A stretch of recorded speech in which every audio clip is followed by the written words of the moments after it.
Assalamualaikum warahmatullahi wabarakatuh. Alhamdulillahirabbil alamin wa bihi nasta'in wa ala umuri dunya waddin wa ala alihi wa sahbihi ajmain.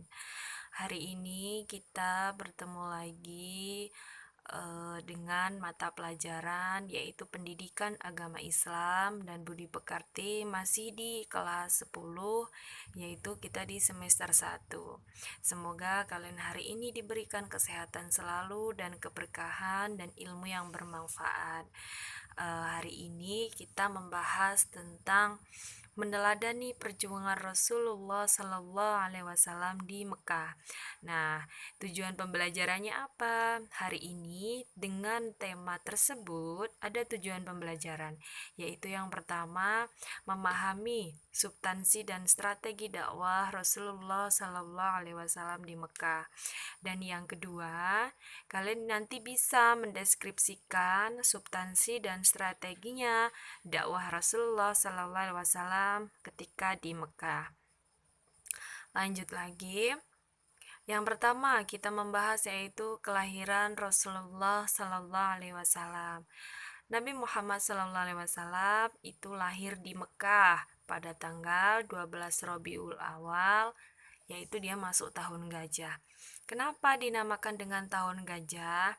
Karena menjelang Muhammad Sallallahu Alaihi Wasallam itu lahir, datanglah seorang pasukan gajah yang dari Yaman yang dipimpin oleh Abraham ingin menyerang Ka'bah. Akan tetapi Allah Subhanahu wa taala mengirimkan sekawanan burung untuk menyerang pasukan gajah yang berjumlah besar, yaitu membawa batu kecil yang dibawa dari neraka. Maka pasukan gajah itu pun mati semua bagaikan daun yang dimakan ulat. Yang selanjutnya, Nabi Muhammad Sallallahu Alaihi Wasallam lahirnya dari suku Quraisy. Suku Quraisy itu adalah suku yang disegani ketika di Mekah. Ayah Nabi Muhammad itu yang bernama Abdullah bin Abdul Muthalib. Nah, Nabi Muhammad lahir dalam keadaan bercela ataupun memakai wangian, sudah terpotong tali pusarnya, serta telah berhitan ataupun sudah disunat ya. Nah, ketika Nabi Muhammad SAW dilahirkan itu banyak keajaiban yang terjadi. Contohnya itu diantaranya pada lahirnya Nabi Muhammad itu adalah padamnya api sesembahan kaum Majusi. Kaum Majusi itu padahal api tersebut itu tidak pernah padam selama beribu-ribu tahun. Maka itu banyak sekali keajaiban ketika Nabi Muhammad itu lahir.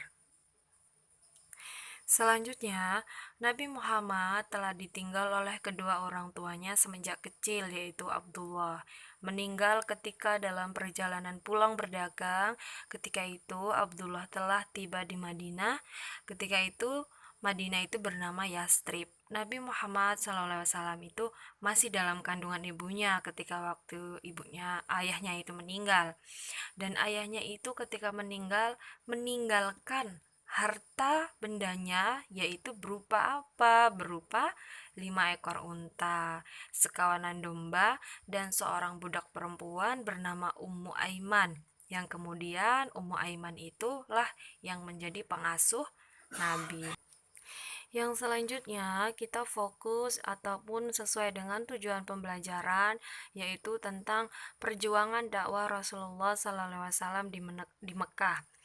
Nabi Muhammad itu diangkat menjadi Rasul pada usia 40 tahun, bertepatan pada tanggal 17 Ramadan, yaitu bertepatan dengan tanggal 6 Agustus 610 Masehi. Nabi Muhammad diangkat menjadi Rasul. Nah, ketika Nabi Muhammad itu bertahanus itu menyendiri dari masyarakat sekitar, yaitu ataupun beribadah yaitu di Gua Hiro. Nah, Nabi Muhammad menerima wahyu yang pertama itu pertama kalinya di Gua Hiro. Saat itu malaikat Jibril membawakan wahyu dan menyuruh Nabi Muhammad untuk membacanya, yaitu turunlah surat Al-Alaq ayat 1 sampai 5.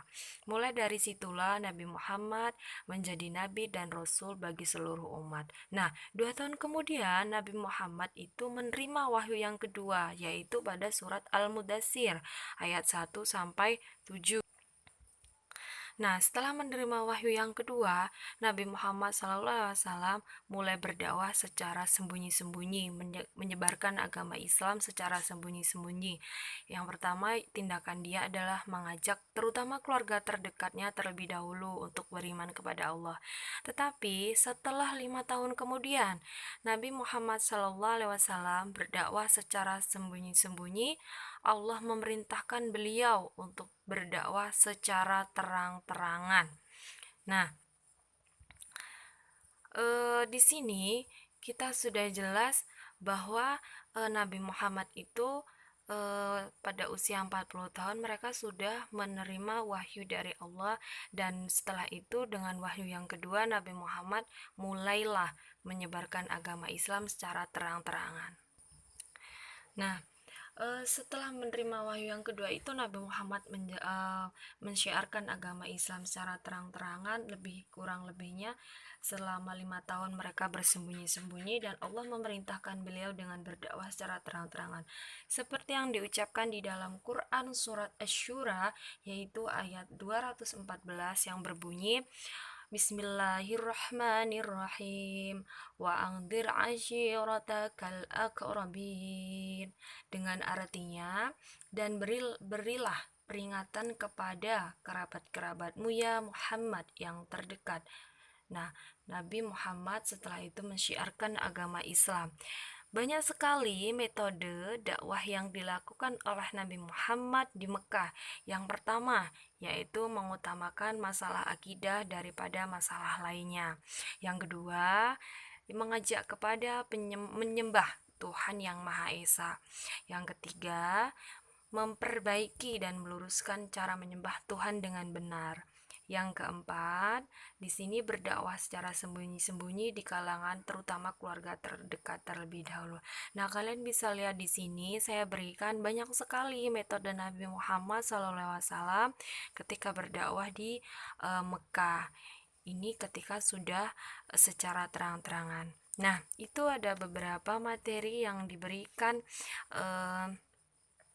saya, semoga bermanfaat, dan saya akan memberikan materi selanjutnya.